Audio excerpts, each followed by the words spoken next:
नमस्कार सभी को। स्वागत है आप सभी लोगों का मेरे इस यूट्यूब चैनल पे। मेरा नाम है Ayush Shukla and I am a chemistry faculty. आज मैं शुरू करने वाला हूँ वैलेंस बॉन्ड थ्योरी, जिसको शॉर्टकट में वीबीटी के नाम से जाना जाता है। अच्छा, इसको जानने से पहले थोड़ा हम लोग इतिहास के बारे में जान लेते हैं कि ऐसी कौन कौन सी थ्योरीज आई थी जिसके बाद वीबीटी का कॉन्सेप्ट आया था। तो सबसे पहली थ्योरी थी बच्चों लुईस डॉट कॉन्सेप्ट, जो कि 1916 में आया था, जिसने ये बताया कि दो एटम एक दूसरे को अप्रोच करते हैं तो शेयरिंग ऑफ इलेक्ट्रॉन से बॉन्ड बन जाता है। हालांकि Lewis dot concept already flop हो चुका है, ऑलरेडी उसमें बहुत सारे ड्रॉबैक्स आ गई थी जिसकी वजह से हम उसको आगे कंटिन्यू नहीं कर पाए। बॉन्ड के रियल प्रॉपर्टी को लुईस डॉट कॉन्सेप्ट से एक्सप्लेन नहीं किया जा सकता था। उसके बाद एक और थ्योरी आई थी हिटलर लंदन थ्योरी, जो कि हम लोग पढ़ते नहीं है, हल्का सा इंट्रोडक्शन उसका दे देता हूँ। उसने बॉन्डिंग प्रॉपर्टीज को एक्सप्लेन किया था हाइड्रोजन मॉलिक्यूल के अंदर। उसने यूज कर लिया था क्वांटम मैकेनिक्स का। अच्छा, क्वांटम मैकेनिक्स के अंदर बेसिकली उसने यूज कर लिया था Schrodinger wave equation, wave functions को मर्ज करने के लिए। और हिटलर लंदन थ्योरी चूंकि हमारा पार्ट नहीं है, मॉलिकुलर ऑर्बिटल थ्योरी में उसका स्लाइड से इंट्रोडक्शन मिलेगा आपको हायर क्लास में। मॉलिकुलर ऑर्बिटल थ्योरी जब मैं आप लोगों को पढ़ाऊंगा तो मैं हल्का सा इंट्रोडक्शन दे दूंगा इन सब चीज़ों के बारे में। वेव फंक्शन क्या होता है, श्रोडिंगर वेव इक्वेशन क्या होता है, इसके बारे में मैं आपको बता दूंगा। अच्छा, अब क्या था, एक और साइंटिस्ट था लाइनस पाउलिंग। लाइनस पाउलिंग ने 1928 में 1928 में इन्होंने क्या किया, लुईस डॉट कॉन्सेप्ट और साथ ही साथ हिटलर लंदन थ्योरी दोनों को मिक्स किया और एक नई थ्योरी प्रोड्यूस किया, प्रपोज किया, जिसका नाम था वैलेंस बॉन्ड थ्योरी, जिसको वीबीटी के नाम से जाना जाता है। इसका मेन मोटो था रेजोनेंस को एक्सप्लेन करना और ऑर्बिटल हाइब्रिडाइजेशन के पॉइंट को क्या करना था, एक्सप्लेन करना, इसका मेन मोटो था। तो चलिए वीडियो को कंटिन्यू करते हैं।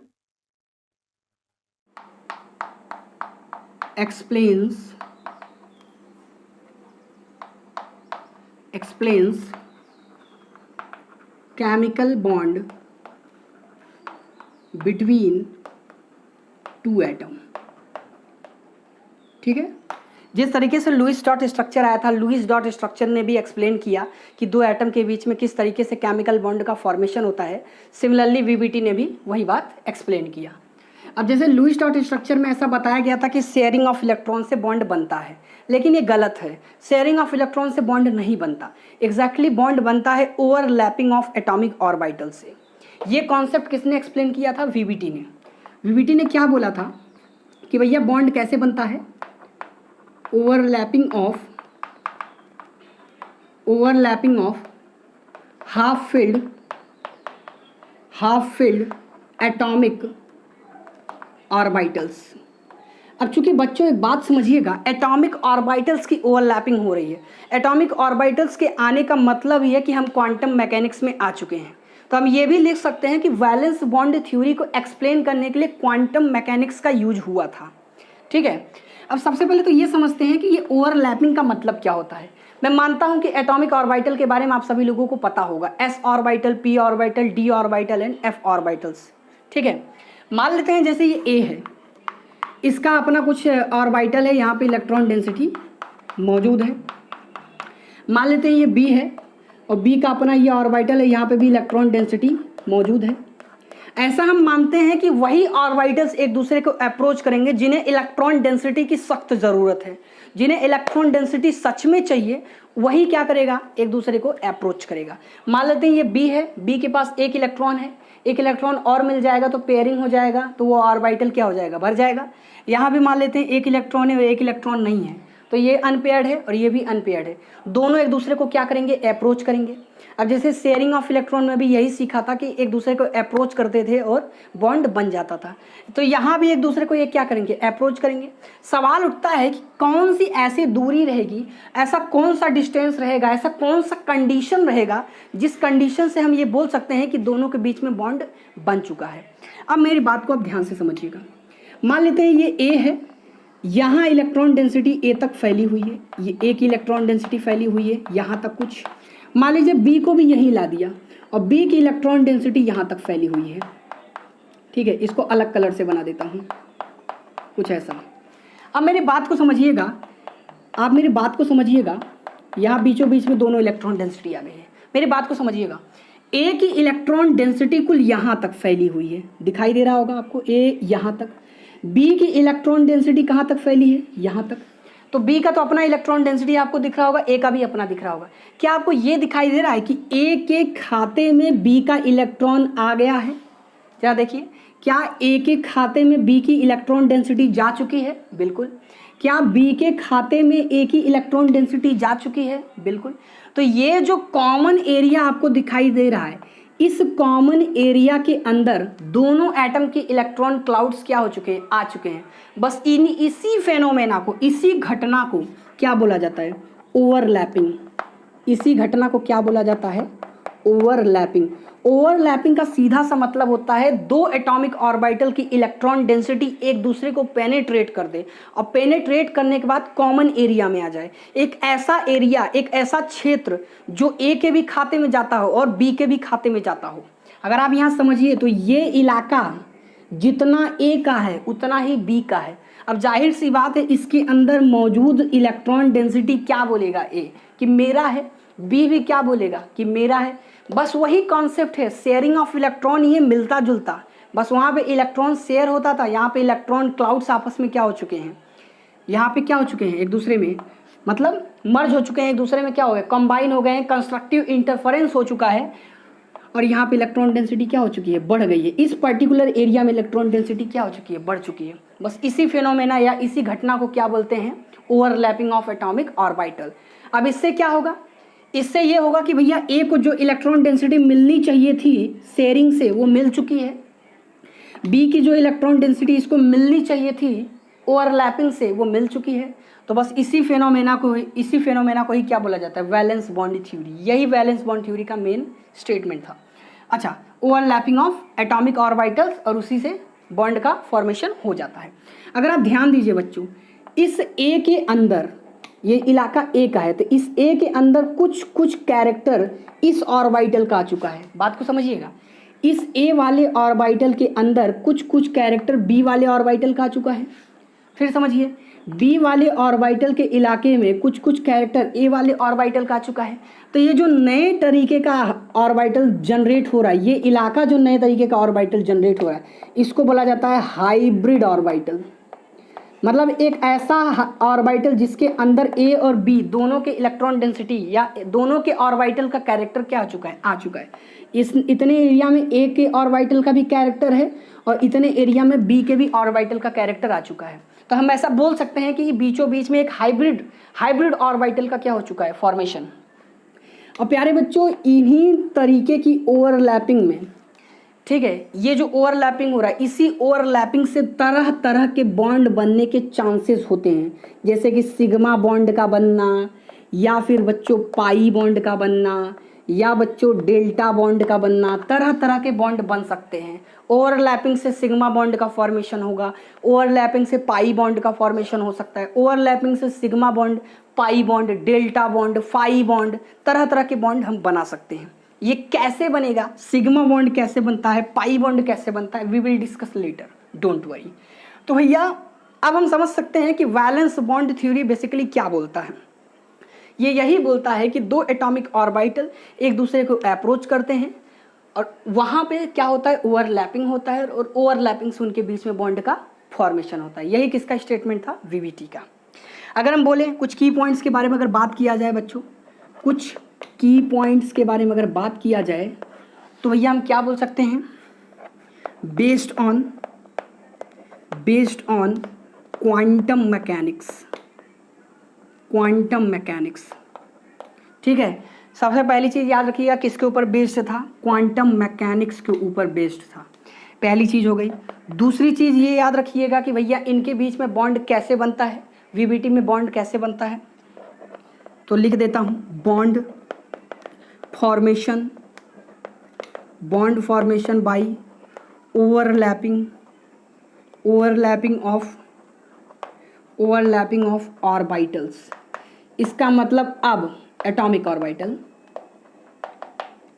अब हमें ये सीखना पड़ेगा कि बेसिकली ओवरलैपिंग क्या होता है। वीवीटी में तो बस इतना ही था, मतलब वीवीटी को हम आगे बढ़ाने वाले हैं, लेकिन जो मेन स्टेटमेंट था, मेन फेज था, जो इसके बारे में हमें सबसे पहले जानना था कि भैया बॉन्ड एक्चुअली में कैसे बनता है, वो चीज़ हमने सीख लिया है कि बॉन्ड एक्चुअली में ओवरलैपिंग ऑफ एटॉमिक ऑर्बिटल से बनता है, बस खत्म। इसने क्वांटम मैकेनिक्स का यूज किया क्योंकि ऑर्बिटल का कॉन्सेप्ट क्वांटम मैकेनिक्स में हम पढ़ते हैं। ठीक है, हमने ओवरलैपिंग सीख लिया, क्वांटम मैकेनिक्स का यूज किया, ये सीख लिया, ओवरलैपिंग एग्जैक्टली किसको बोलते हैं, ये तमाम बातें हमने सीख लिया। अब हमारा अगला टॉपिक रहेगा व्हाट इज ओवरलैपिंग, इतना नोट कीजिए।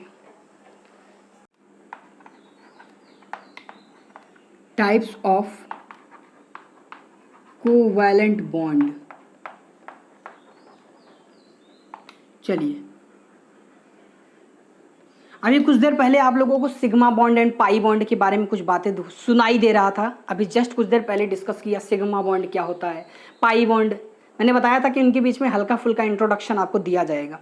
तो यहाँ पे बस हम हल्का फुल्का इंट्रोडक्शन देने वाले हैं कि ये सिग्मा बॉन्ड किसको बोलते हैं और ये पाई बॉन्ड कैसे बनता है। ठीक है, अच्छा याद रखिएगा बच्चों, इस लेक्चर को, इस पॉइंट को, इस टॉपिक को शुरू करने से पहले आपको एक छोटी सी बात मैं आपको बता देता हूँ, ध्यान से सुनिएगा।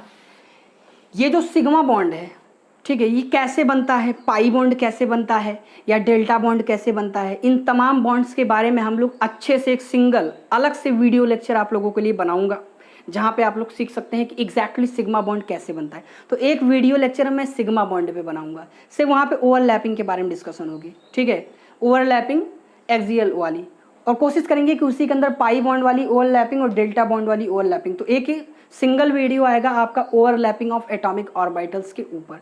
तो आप लोग उसको डिटेल में समझेंगे तो आपको पूरी बात समझ में आ जाएगी। चलिए, सबसे पहले आपको टाइप्स ऑफ कोवैलेंट बॉन्ड के बारे में बता देता हूँ। तो बेसिकली हमें जानना तो दो ही टाइप है। ठीक है, हमारे सिलेबस का हिस्सा तो सिर्फ दो ही टाइप है, लेकिन हम जान जाएंगे आज 4 टाइप। टोटल 4 टाइप से आप कोवैलेंट बॉन्ड बना सकते हैं। एक तो होता है बच्चों सिग्मा, इसको क्या नाम से जाना जाता है, sigma bond.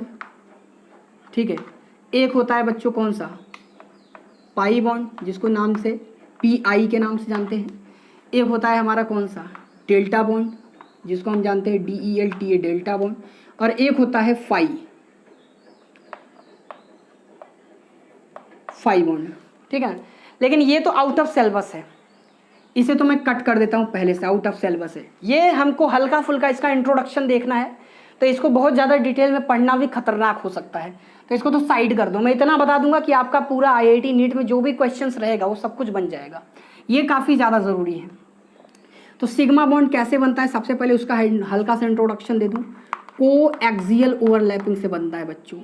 Coaxial overlapping, sometimes it is also known as head on overlapping, sometimes it is also known as end to end overlapping। ठीक है, अब ये कोएक्सियल ओवरलैपिंग क्या होता है, we will discuss in detail. Okay, अच्छा अब इसके बारे में अगर मैं बात करूं तो इसका नाम होता है side wise overlapping, side wise overlapping, या फिर इसको नाम से जाना जाता है कोलैटरल ओवरलैपिंग के नाम से जाना जाता है। ठीक है, और ये दोनों सेम है, यहाँ पे भी वही सेम घटना घटती है, यहीं लिख देता हूँ, side wise overlapping and collateral overlapping के नाम से जाना जाता है। और जैसा कि मैंने पहले ही बोला आउट ऑफ सिलेबस है, तो जानना जरूरी नहीं है। ठीक है, और मैं अगर आपको बताऊँ सिग्मा बॉन्ड के बारे में, तो सिग्मा बॉन्ड के अंदर आप लोगों को मिलेगा वन लोब इंटरेक्शन आपको देखने को मिल सकता है। इसके अंदर आपको मिलेगा बच्चों टू लोब्स इंटरेक्शन। इसके अंदर टोटल 2 लोग आपस में एक दूसरे से क्या करते हैं, इंटरैक्ट करते हैं। 2 लोग इधर से 2 लोग इधर से, इनके बीच में क्या होगा, इंटरेक्शन होगा। ठीक है, उसके बाद बात करते हैं तो यहाँ पे आपको देखने को मिलेगा 4 लोब इंटरेक्शन। ठीक है, और अगर इसके बारे में बात कर लिया जाए, हालांकि ये आउट ऑफ सिलेबस है, लेकिन ऐसे ही हल्का सा इंट्रोडक्शन के मामले में बात कर लिया जाए तो 6 लोब्स इंटरेक्शन। ठीक है, 5 बॉन्ड के अंदर सीधा f ऑर्बिटल का ही यूज होता है, डायरेक्ट f ऑर्बिटल का यूज होता है। डेल्टा बॉन्ड के अंदर प्योरली d ऑर्बिटल का यूज होता है। ठीक है, d ऑर्बिटल्स यूज किए जाते हैं। और अगर इसके बारे में बात किया जाए पाई बॉन्ड, तो यहाँ पे आप लोगों को मिलेगा p एंड d ऑर्बिटल। ठीक है, और इसके अंदर मिलेगा आपको s orbital, p orbital and d orbital. मतलब ये मान के सकते हैं कि sigma bond s orbital, p orbital and d orbital तीनों बना सकते हैं।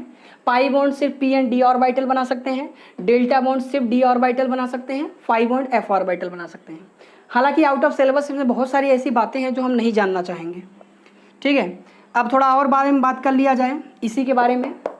तो वन लोब इंटरेक्शन होता है तो हमें एक सीखना है SS ओवरलैपिंग, एक सीखना है बच्चों SP ओवरलैपिंग, एक सीखना है बच्चों PP ओवरलैपिंग, एक सीखना है बच्चों P एंड D ओवरलैपिंग, और एक सीखना है D एंड D ओवरलैपिंग। तो टोटल 5 हैं बच्चों, याद रखिएगा। SS overlapping, SP overlapping, PP overlapping, PD overlapping and DD overlapping. काफ़ी मतलब लग रहा होगा कि काफ़ी यार क्या चल रहा है, ये मजाक है क्या?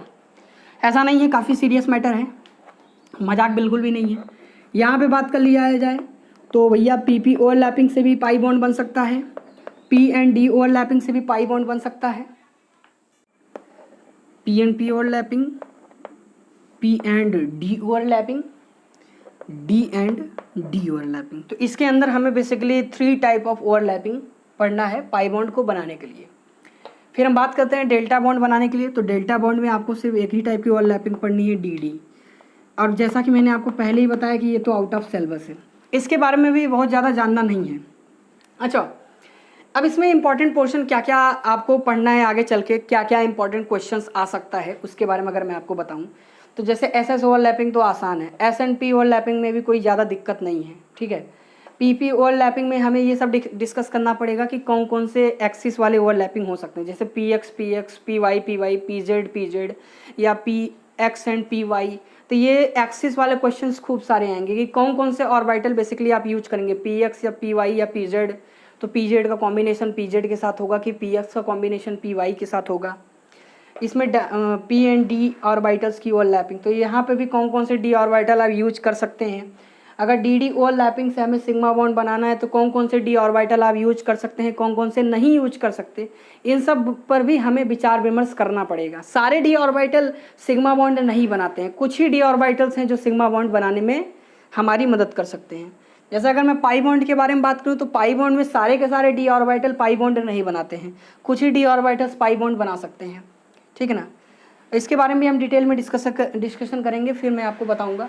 डेल्टा बॉन्ड के बारे में अगर मैं बात करूं तो यहाँ पे फोर लोब इंटरेक्शन होता है, तो यहाँ पे भी हम डिस्कस करेंगे कि कौन से D ऑर्बिटल डेल्टा बॉन्ड बना सकते हैं और कौन से D ऑर्बिटल डेल्टा बॉन्ड नहीं बना सकते हैं।